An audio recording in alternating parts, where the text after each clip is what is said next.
Student, आज हम अपने लेक्चर नंबर 2 से स्टार्ट करेंगे। लेक्चर नंबर 2 हमारा आज से स्टार्ट होगा। ठीक है, लेक्चर नंबर 2 और चैप्टर नंबर 2 होगा हमारा। ठीक है जी, चैप्टर नंबर 2। आज हम जो टॉपिक स्टार्ट करेंगे उस दिन हमने जिस चीज़ पर छोड़ा था, अगली हमारी जो टाइप्स ऑफ मोशन है that is called rotatory motion. That is called rotatory motion. ठीक है जी, अब जो रोटेटरी मोशन होती है, ठीक है, रोटेट का मतलब होता है घूमना, किसी ऑब्जेक्ट का घूमना। ठीक है, लेकिन हमने जो लास्ट लेक्चर है उसके अंदर पढ़ा था, जो मोशन होती है इन अ सर्कुलर पाथ, उसको हम कहते हैं सर्कुलर मोशन। रोटेटरी जो सी मोशन होती है वो मोशन होती है किसी भी ऑब्जेक्ट की अपने एक्सिस के इर्द गिर्द घूमना। मसलन आपने एक टॉप देखा होगा जिसको हम लट्टू कहते हैं। ठीक है, इस तरह एक टॉप होता है। ठीक है, जब वो घूमता है, ठीक है, जब वो घूमता है तो अपने इस पॉइंट के क्या करता है, वो इर्द गिर्द घूमता है। इस पॉइंट के क्या करता है, इर्द गिर्द घूमता है। That is called line of axis, या इसको हम एक्सिस भी कहते हैं। इसको हम क्या कहते हैं, एक्सिस भी कहते हैं।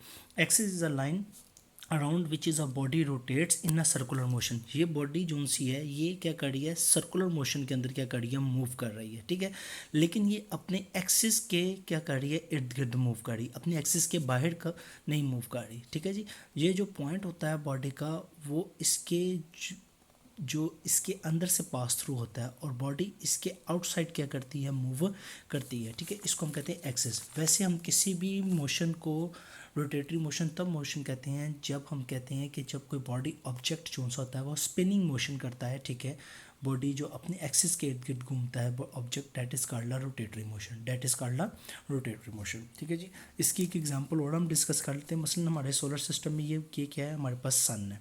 ये हमारे पास क्या है, सन है, और ये इसके इर्द गिर्द क्या है, ऑर्बिट्स है।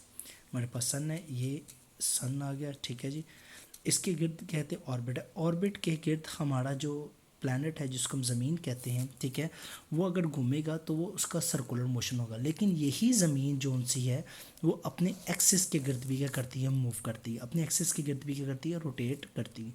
जब वो अपने एक्सिस के गिर्द रोटेट करती है तो हमारे पास जो फिनोमेना आता है उसको हम कहते हैं डे एंड नाइट। उसको हम क्या कहते हैं, डे एंड नाइट फिनोमेना कहते हैं। यानी कि ज़मीन जब रोटेट करते हुए ज़मीन का जो पार्ट सूरज के सामने आएगा वो उन ममालिक में उन जगहों के ऊपर क्या होगा, दिन होगा, और जो उसके ऑपोजिट डायरेक्शन में होगी यानी कि वो फेज जो सूरज के सामने नहीं होगा, that phenomena is called a night. उसको हम क्या कहेंगे, नाइट कहेंगे। ठीक है जी, आपकी बुक के अंदर मैं आपको मार्क कर देता हूँ एक्सेस की डेफिनेशन भी। ये आपके पास एक्सेस की डेफिनेशन है जिसको मैंने मार्क किया है। ठीक है, ये आपके पास एक्सेस की डेफिनेशन है, और ये आपके पास क्या है, ब्लू हाइडिंग में, पिंक हाइडिंग में सॉरी, डेफिनेशन है। पहले आपने क्या करनी है, इस पिंक हाइडिंग को याद करना है, फिर उसके बाद आपने एक्सेस की मार्कर के साथ हाईलाइट करनी है।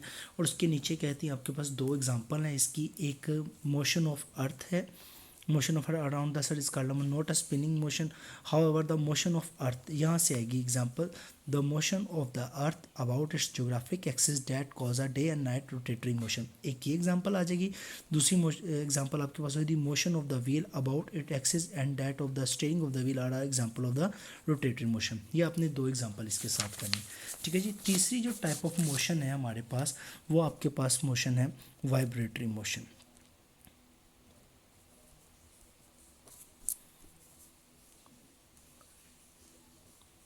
वाइब्रेटरी मोशन, वाइब्रेटरी मोशन क्या होती है, वाइब्रेटरी मोशन होती है किसी भी ऑब्जेक्ट का टू एंड फ्रो मोशन करना। ये to and fro motion, move करना, आगे पीछे हरकत करना एक मेन पोजीशन पर। मेन पोजीशन क्या होती है, मेन पोजीशन ऐसी पोजीशन होती है जिस पर फोर्सेस तो लग रही होती हैं लेकिन उसका कोई रिजल्टेंट नहीं होता। मसलन आपने अक्सर देखा होगा आपके स्कूल के अंदर एक शीशा होता है। ठीक है, इसके सेंटर में क्या होता है, इस तरह एक तिकोन लगी होती है जिसको हम फिलक्रम कहते हैं। इस तरफ भी बच्चा मूव करता है, इस तरफ भी बच्चा क्या करता है, मूव करता है। जब यहाँ पर बैठा हुआ वेट नीचे की तरफ मूव करता है, ये ऑब्जेक्ट क्या करता है, ऊपर की तरफ मूव कर देता है। ठीक है जी, और जब यहाँ पर कोई बैठा हुआ वेट नीचे की तरफ अमल करता है तो यहाँ से जो बॉडी होती है वो क्या करती है, ऊपर की तरफ मूव कर देती है। इसको हम कहते हैं टू एंड फ्रो मोशन, यानी कि आगे पीछे। मसलन एक पेंडुलम है। ठीक है जी, पेंडुलम क्या कहते हैं, एक स्ट्रिंग और एक लोहे का जो बॉब होता है, गोला होता है, उसको एक धागे के साथ बांध लिया जाए। इस सिस्टम को हम आमतौर पर क्या कहते हैं, हमें कहते हैं पेंडुलम कहते हैं। अगर हम इसको किसी जगह पर लटका दें तो इस डोरी में क्या क्रिएट होती है, टेंशन, इनकी खिंचाव पैदा होता है, और नीचे की तरफ क्या करता है, है, वेट नीचे की तरफ अप्लाई किया जाता है। वेट और टेंशन एक दूसरे के क्या होते हैं, अपोजिट डायरेक्शन में होते हैं, डेट्स वाई बॉडी क्या करती है, मूवर नहीं करती। लेकिन जैसे हम इसको उठाकर इस पोजीशन पर लाकर छोड़ेंगे, इस पोजीशन पर लाकर छोड़ेंगे, तो ये बॉडी क्या करेगी, टू एंड फ्रो मोशन, यानी कि आगे की तरफ और पीछे की तरफ क्या करना शुरू करेगी, मूव करना शुरू कर देगी। तो कहता है to and fro motion of a body about its mean position, ठीक है, किसी भी बॉडी की अपनी मीन पोजीशन के आगे पीछे हरकत करना, ठीक है, जो क्या कहलाती है, आपकी वाइब्रेटरी मोशन कहलाती है। ठीक है जी, वाइब्रेटरी मोशन की अपने पिंक ब्लॉक के अंदर आपने डेफिनेशन पुट अप कर लेनी हम, ठीक है जी, हाइडिंग इन्वर्टेड कोमा के अंदर। और यहाँ पर आपके पास मूविंग क्रेडल, ठीक है जी, रिंगिंग बेल और क्या कहते हैं, स्ट्रिंग ऑफ द स्टार, ये 3 एग्जाम्पल आपको दिए। उन्होंने अपने एग्जाम्पल को आपने हाईलाइट करके क्या करना है, इसको एग्जाम्पल हाईलाइट करके इन तीनों एग्जाम्पल को इसके अंदर क्या करना है, पुटअप कर देना। ठीक है जी, यहाँ तक आपकी ये टाइप्स ऑफ मोशन क्या हो जाएंगी, क्लियर हो जाएंगी। और यहाँ तक ही आपका लेक्चर नंबर 3 भी क्या हो जाएगा, वाइंड अप हो जाएगा। ठीक है जी, अस्सलाम वालेकुम।